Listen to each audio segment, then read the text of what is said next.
Hello, I'm Adrian Vale, and I've spent the better part of 6 decades wandering through ideas the way some people wander through cities. Today, I want to tell you about the most elaborate cosmic joke I've ever encountered.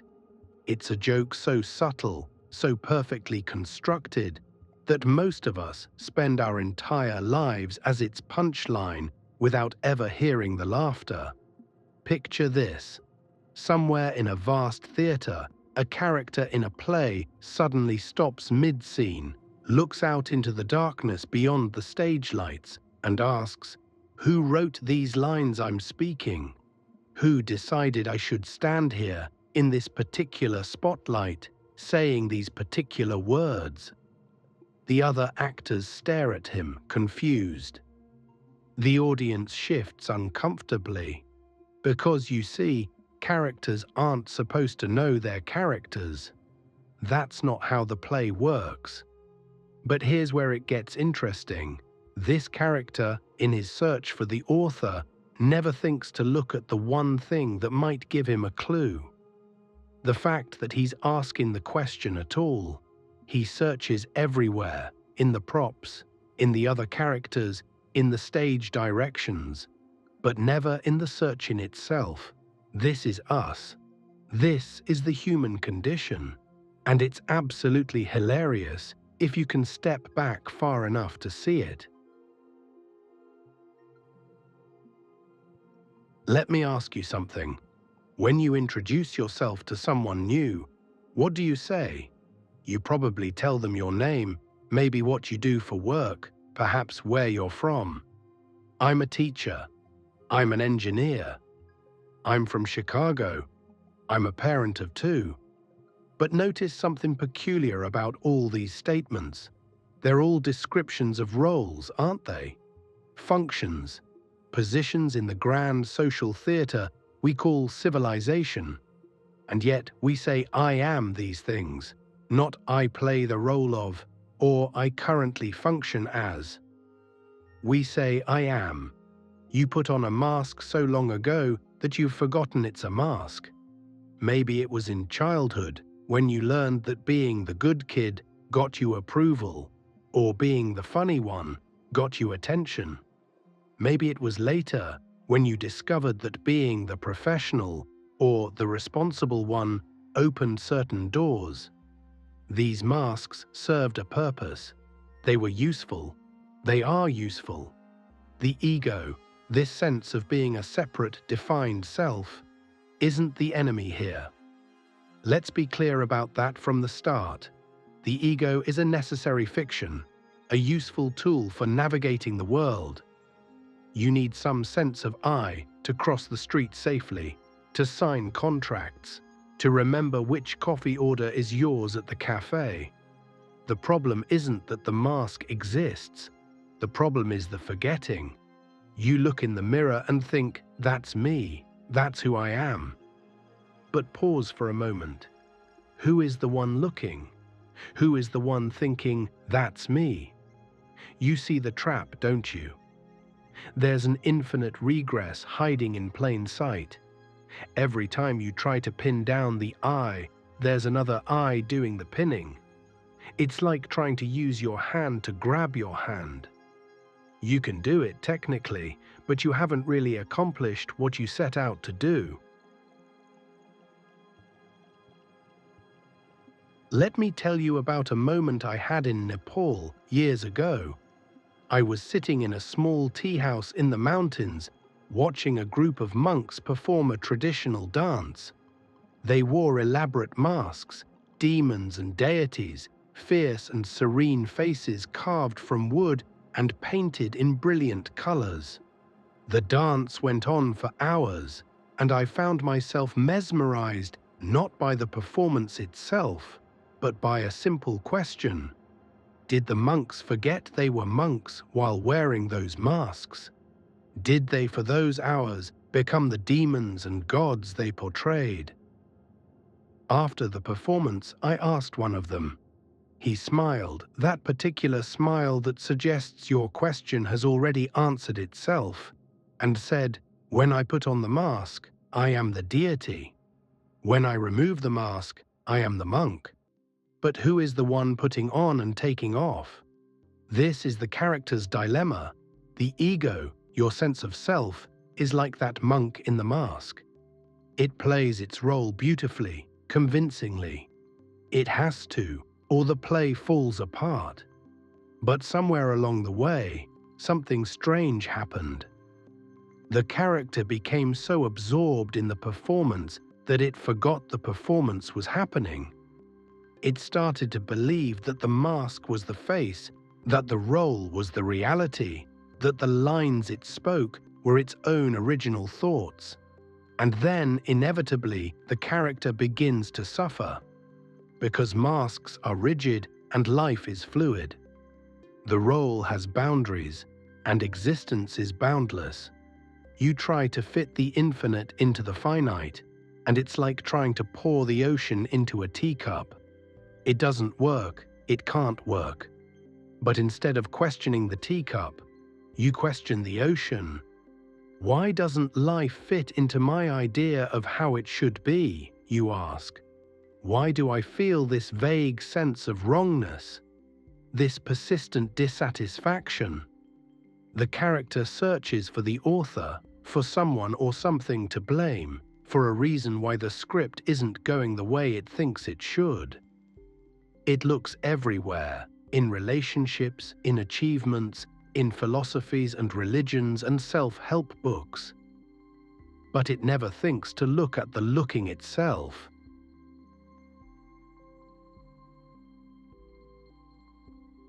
Here's where the joke reaches its peak. The character, desperate to find the author, to understand why things are the way they are, begins an earnest spiritual search. Who am I really? It asks. What is my true nature? What is the meaning of all this? But notice the assumption baked into these questions. The character assumes there's a who to be found, a fixed, findable thing called true nature, a meaning that exists somewhere out there, waiting to be discovered. It's still thinking in terms of the play, you see. It's still operating within the framework of character, role, and script. So it meditates, it reads ancient texts, it travels to distant monasteries and sits at the feet of teachers. And sometimes, in rare moments, something shifts. The character has a glimpse, just a flash, of something beyond the role. It's like an actor who, in the middle of a performance, suddenly becomes aware of the audience, the theater, the fact that this is a play. For a moment, the boundary dissolves.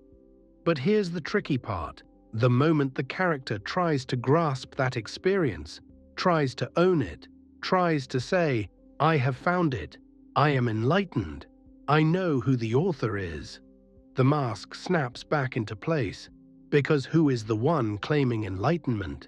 Who is the one who knows? The character, of course, the ego, doing what egos do, trying to possess, to claim, to make itself special.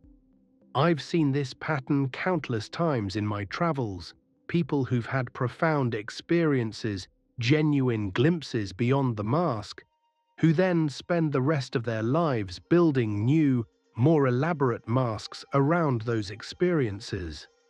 I am the one who has seen. I am the enlightened one.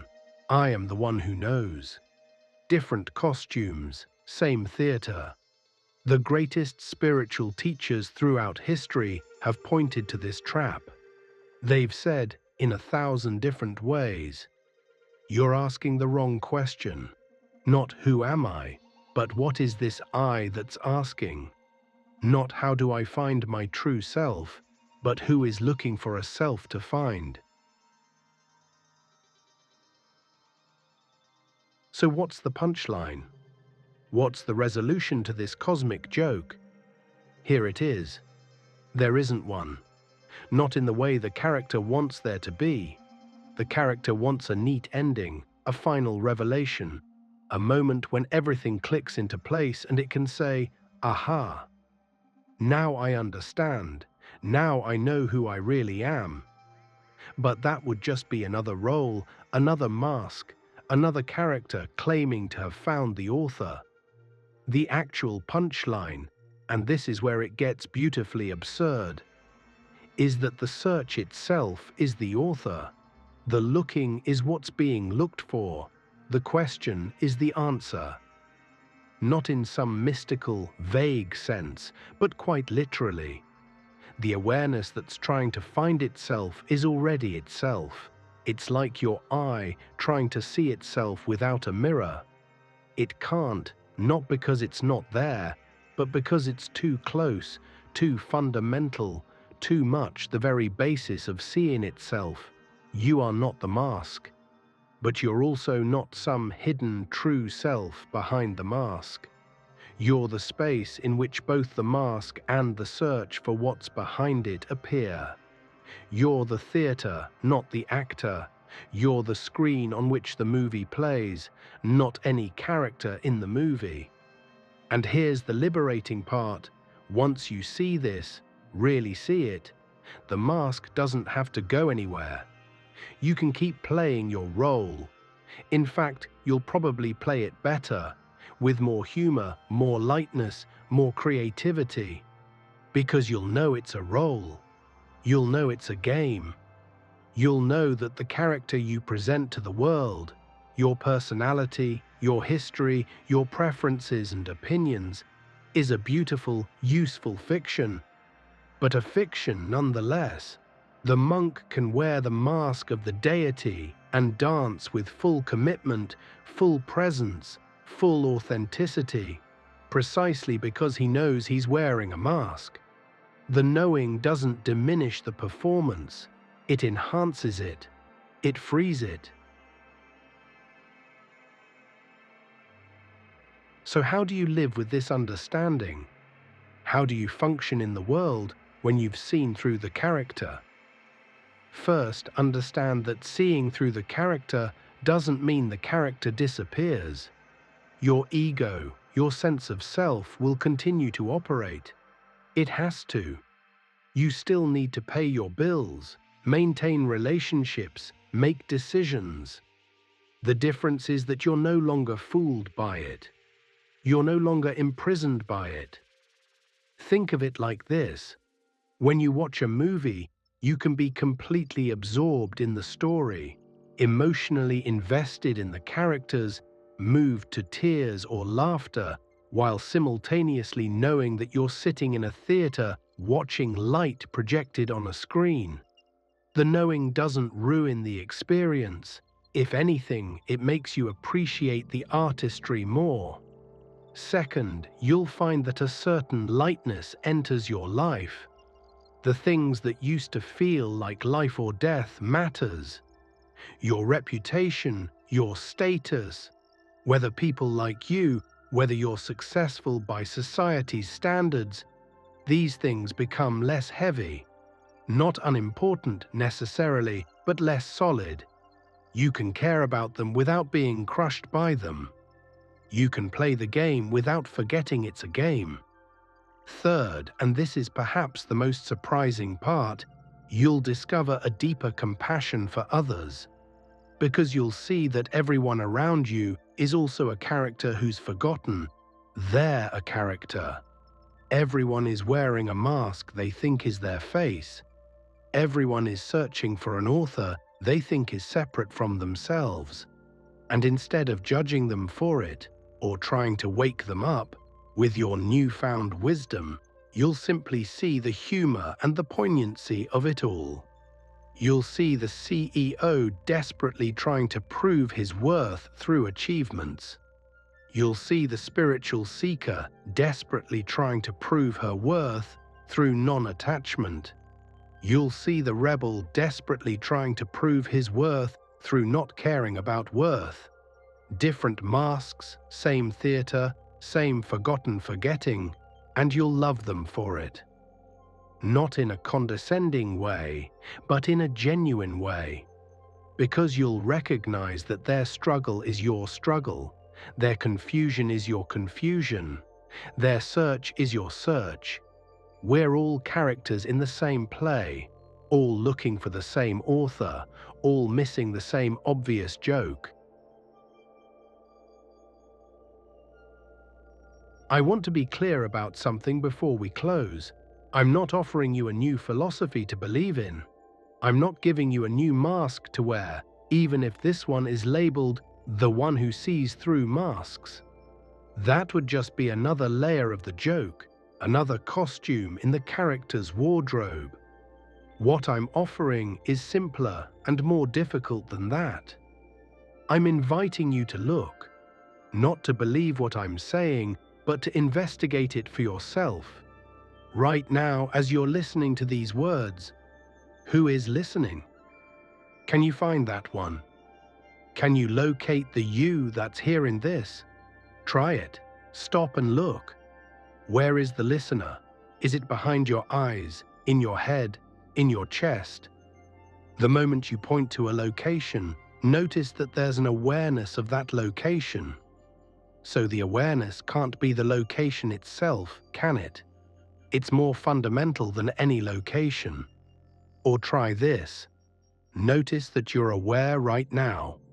You're aware of these words, aware of your surroundings, aware of your thoughts and feelings. Now can you be aware of awareness itself?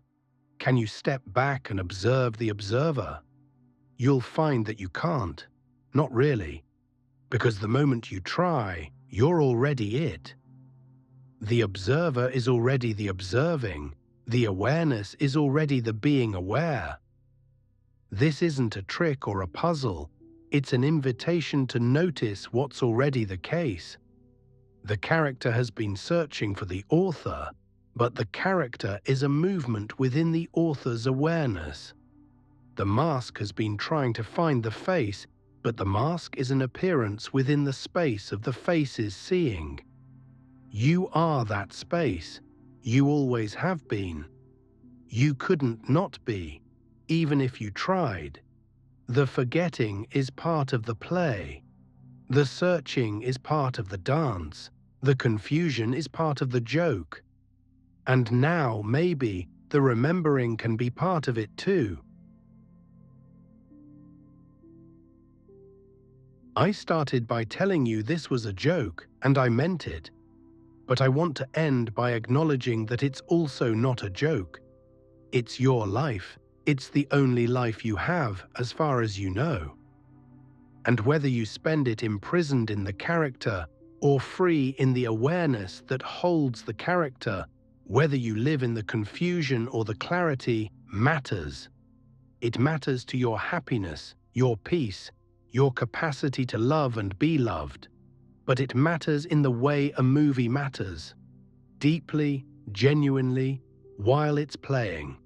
And not at all in the grand scheme of things. Both are true. The character's struggles are real within the play. And the play is a play within something vaster than plays. So here's my invitation. Laugh, not at the joke, but with it. Not at yourself, but with yourself. See the absurdity of this whole situation. A character searching for an author, a mask looking for a face, an eye trying to find itself, and let the laughter crack open the seriousness of it all. Because in the end, or perhaps in the beginning, or perhaps in this eternal now that contains both end and beginning, you are the laughter itself. You are the joy of the play, the delight of the dance, the awareness in which all characters appear and disappear like waves on an ocean. And that, my friends, is the greatest joke of all. Thank you for listening. I'm Adrian Vale, and I'll see you in the next exploration.